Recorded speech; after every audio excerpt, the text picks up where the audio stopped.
আর যাই হোক, আমি কাউকে ঠকাইনি, কাউকে কখনো খুব বাজেভাবে আঘাত করিনি। কেউ আমার অভাবে সারাটাক্ষণ বিষণ্ণ হয়ে থাকে না, মন খারাপ করে না, দুঃখ পায় না।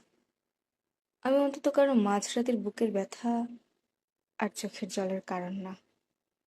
এসব কথা মনে পড়লে মনের ভেতর অন্যরকম একটা শান্তি কাজ করে। অনেকদিন বেঁচে থাকতে ইচ্ছে করে। যখন পৃথিবীতে কেউ আপনাকে বুঝতে চেষ্টা করে না, তখন ভেঙে পড়বেন না। এটা অন্তত মনে রাখুন, আল্লাহ আপনাকে বুঝেন।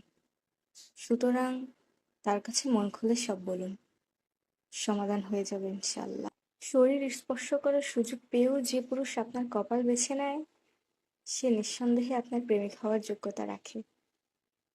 কচু পাতা দেখেছেন নিশ্চয়ই, উপরটা সবুজ কিন্তু ভেতরটা চুলকানিতে ভরা।